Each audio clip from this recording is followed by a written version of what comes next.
হরি হরি, রাধে রাধে। আশা করি ভালো আছেন বন্ধুরা। হরি আর হর দুজনেই কিন্তু এক। শিব পূজা ব্রত, ব্রত ফল।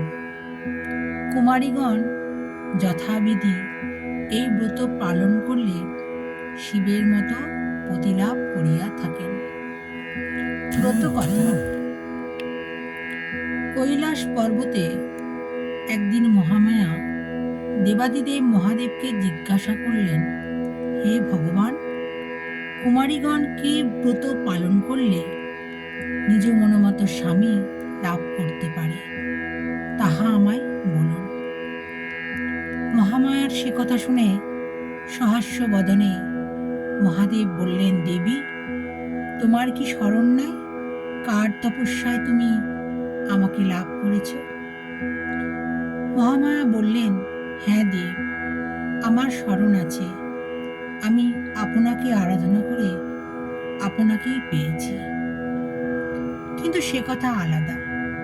আমি জিজ্ঞাসা করছি, মানবী কন্যাগণ কি ব্রত প্রভাবে মনোমত স্বামী লাভ করতে পারে? মহাদেব বললেন, হে দেবী, এখন শোনো, শিবের ব্রতই মানবী কন্যাগণের মনোমত স্বামী লাভের উপায়। তখন মহামায়া নারদকে ডেকে শিব পূজা ব্রত মাহাত্ম্য প্রচার করতে মর্তলোকে পাঠিয়ে দিলেন। মায়াপুর গ্রামে হরিপদ চাটুর্যে নামে এক গরিব বামুন বাস করত। সংসারে তার স্ত্রী আর 2 মেয়ে। সে জমিদার বাড়িতে মুহুরির কাজ করত। যা মাইনে পেত তাই দিয়ে কোনো প্রকারে সংসার চালাত। কিছুদিন পর মেয়ে দুটি বেশ বড় হয়ে উঠল। তাদের বিয়ে দেবার সময় হয়ে এলো। বিয়ে দিতে তো পয়সা চায়, কিন্তু তার সে পয়সা নেই। চাটুর্যে দিনরাত বসে বসে ভাবে। একদিন তার স্ত্রী তাকে বললে, দেখো, অত ভেবো না, বাবা সদাশিব যা করবেন তাই হবে। হরিপদ বললে, গিন্নি, ভাববার জন্য যে গরিবের জন্ম। দয়াময় সদাশিব আমার মতো গরিবের ঘাড়ে 2টো বোঝা চাপিয়ে বেশ জপ তপ করছেন। সেই সময় সাধুবেশী নারদ এসে বললেন, সদাশিবের কোনো দোষ নেই বাবা, সব ভাবনা চিন্তা তাঁর চরণে দিয়ে তাঁকে কেবল ডাকো। এই বলে সাধু চলে গেলেন। সেই দিন থেকে উভয়ে মনে প্রাণে শিব পূজা করতে লাগলো। এইভাবে কিছুকাল গত হয়।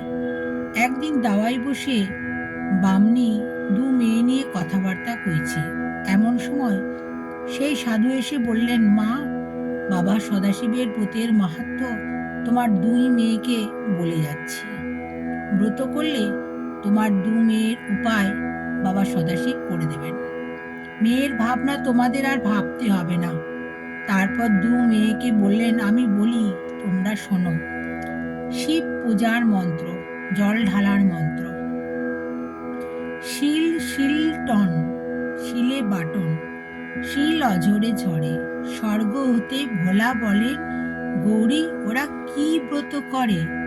নরে আস নরে আস নরে সিংহাসন, মহেশ্বর কোলে করে গৌরী আরাধন। অঞ্জলি দিবার মন্ত্র। জল ঢালা হয়ে গেলে বেলপাতা, আকন্দ ফুল, দূর্বা, চন্দন ও আলো চাল সব একসঙ্গে নিয়ে 3 বার নিচের মন্ত্র বলবে। কালা ফুল তুলতে গেলাম, সেটাই অনেক লতা পাতা, শিবের চরণ দেখা হলো, শিবের মাথায় দেখি জটা। আকন্দ বিল্লপত্র আর তোলা গঙ্গা জল, এই লয়ে তুষ্ট হলেন ভোলা মহেশ্বর। প্রণাম মন্ত্র।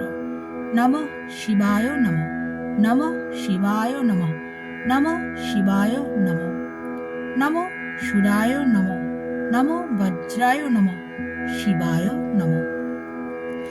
ব্রত আচার। চৈত্র মাসের সংক্রান্তি থেকে আরম্ভ করে সারা বৈশাখ মাস ধরে এই ব্রত পালন করতে হয়। পরপর 4 বছর করার পর ব্রত শেষ হয়। প্রতিদিন সকালে গঙ্গা মাটি অভাবে এঁটেল মাটি দিয়ে নিজে বুড়ো আঙুলের মাপে একটি শিব গড়বে।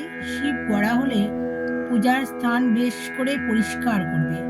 তারপর পিটুলি দিয়ে সেই স্থানে 1 হাত চৌকা মণ্ডল তৈরি করে ওই মণ্ডলের ভিতর আবার পিটুলি দিয়ে একটি গোল মণ্ডল ও তার ভিতরে একটি ত্রিকোণা মণ্ডল আঁকবে। পরে পরিষ্কার তামার টাটের উপর একটা ত্রিপত্র বেলপাতা দিয়ে সেই বেলপাতার উপর শিব বসিয়ে টাটখানা মণ্ডলের ঠিক মাঝখানে বসিয়ে পুজো করবে। বেলপাতা আর গঙ্গা জলে সদাশিব তুষ্ট হয়ে থাকেন। প্রতিদিন পূজা করে ভালো জায়গায় শিব তুলে রেখে দেবে। জ্যৈষ্ঠ মাসের প্রথম দিন স্নান করে গঙ্গায় অথবা পুকুরের জলে ওই শিবগুলো বিসর্জন দিতে হয়। এখানে ফেলে দিতে হয় বলা আছে, ভালো কথা বিসর্জন তো তাই বললাম আর কি। অথ শিব পূজা ব্রত সমাপ্ত। ওম মহাদেব মহাত্রাণ মহাযোগী মহেশ্বর সর্বপাপং হরং দেব মকরায় নমো নমঃ। হর হর মহাদেব, হর হর মহাদেব,